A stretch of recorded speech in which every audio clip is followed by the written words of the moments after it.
Welcome back to Fast Market on the TD Ameritrade Network. I'm Tom White, joined by my co-host Kevin Hinks. But let's bring in our next guest, and that's going to be Andy Swan, the co-founder of LikeFolio.com. Thanks for joining us today, Andy.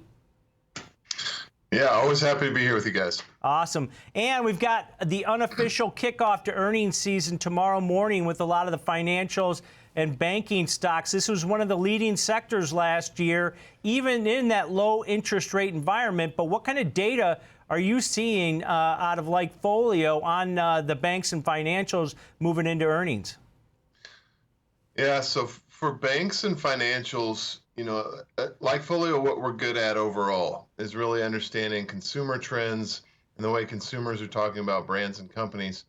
And so there's insight that we have into where consumers are going, not so much the balance sheets of the companies, the Federal Reserve moves, all of those types of things that can really impact these companies on an earnings basis. But, you know, the one thing that we do see that should have all of the companies really in the financial space that are reporting earnings this early in the cycle, the kind of legacy players, is that consumers are simply shifting their behavior away from those legacy institutions and towards the newer kind of digital wallet players.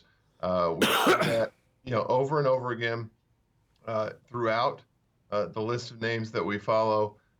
You know, if we're talking about digital wallet companies, SoFi, Voyager, Square, PayPal, and even Coinbase, really connecting with consumers at a much higher level than legacy players like Wells Fargo, Bank of America, or Citigroup. The dichotomy here is very clear. The ones in green are the digital wallet kind of next generation financial company, whereas those in the purple or you know, pink are the more legacy players. And so I think from a long-term perspective, we're really seeing a pretty large shift away from these legacy, you know, some call them dinosaur financial institutions, but they still have absolutely enormous power and enormous amounts of money, assets on their books. And so, you know, when we look at the fringe, where the consumer is moving next, it's away from these guys. That trend is not going to change, we don't think, anytime soon. But from an earnings perspective, it will be interesting to see how much these companies, you know, talk about interest rates, the macroeconomic environment versus, you know, their competitive advantage versus peers, which from all indications in LikeFolio data is dwindling.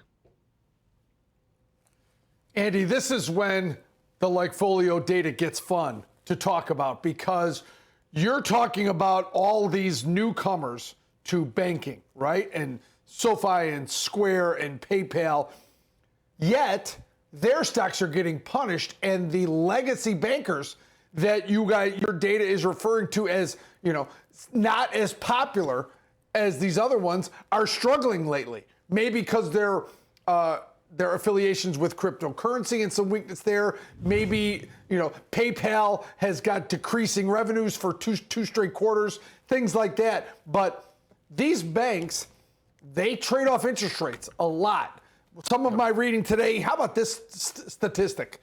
A 1% rise in short-term or long-term rates adds $7.2 billion in income to Bank of America, 7.4 to Wells Fargo, 7.4 billion, just a 1% move in rates. The companies that you're talking about that are so favorable, they don't just simply store as much money as these other older banks, and therefore they don't take advantage of the net interest margin. But what you're saying, correct me if I'm wrong, what you're saying is the newer banks are gaining significantly on these older banks. Even though the older banks still have a foothold, if you're staying ahead of the curve, this is where you should be starting to pivot. Am I getting that right? Yeah, that's exactly right. I think you've kind of nailed the dichotomy of the conversation because, you know, on one hand, there's nothing like making, you know, whatever, I think your number was $7 billion extra dollars because interest rates for almost free, right? Yeah, you don't have to, you didn't have to do anything different other than let the tide come to you, which is a phenomenal spot to be for these legacy institutions with so much assets under their roof. But where are the new assets going? Where is the growth likely to be over the next 5 to 10 years? Um, that's why at LikeFolio we look at consumer happiness levels. It's kind of like looking at, the knock against Tesla in 2018 was that GM crash tested more cars than Tesla produced, right? And that was the big knock. I remember that. Was that. the aha moment of all of that. But the truth was, at the time, we were able to see really early that people preferred driving and owning a Tesla. And now you've seen what's happened. Now it's the biggest market cap stock, maybe in the world. It's definitely the biggest market cap of automobiles.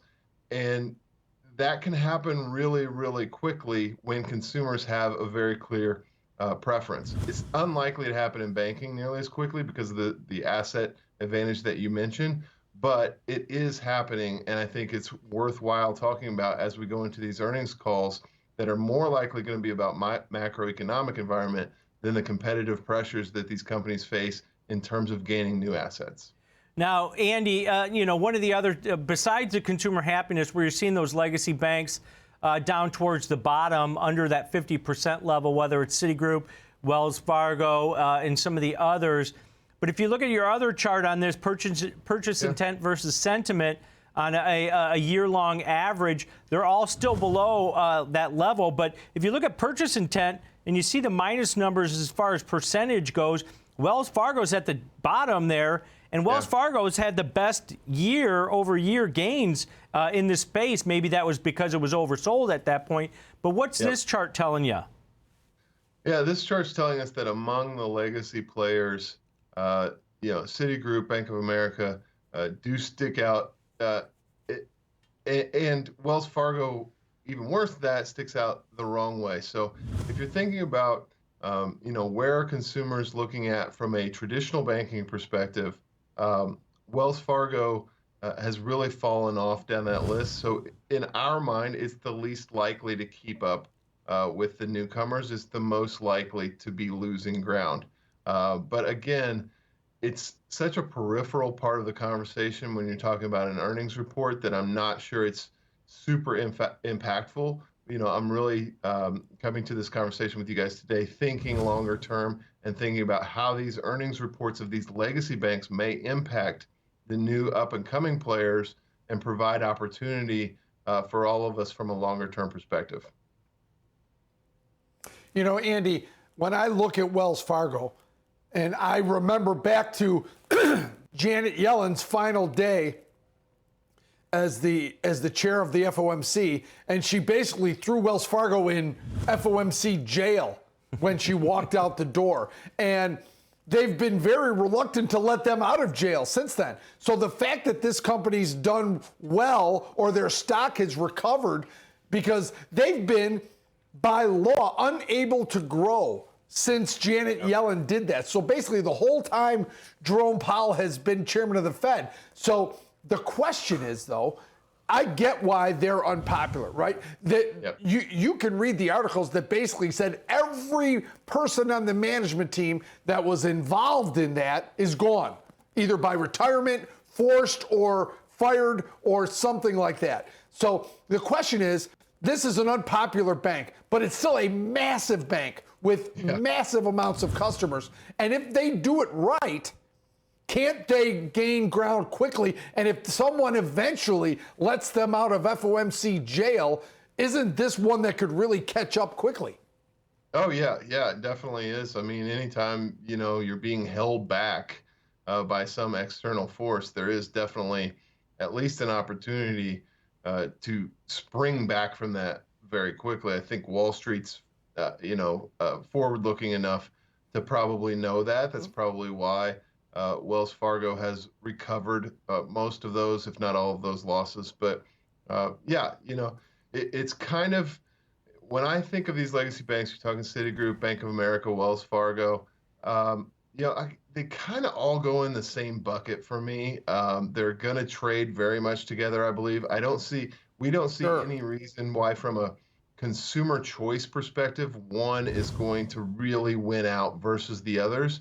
They're just all really far behind from a evolutionary standpoint, the digital wallet companies that we've talked about earlier. But they all also have that massive, massive foundation and that inertia that is very difficult to disrupt. So one of my favorite spaces, and I think we'll be talking about it on the show, many times, not just earnings, but many times in 2022, because it's one of the most exciting spaces, along with kind of that electric vehicle stuff. And I'm just very excited that financials are finally in that conversation. Yeah, and Andy, Sure. just based on your consumer, sentiment data and the consumer happiness data, you were looking at like names like PayPal and Square/Block as longer-term plays, because as they get more assets under management and the people that are using those, which are a majority of younger people, get accustomed to that, where they can actually build up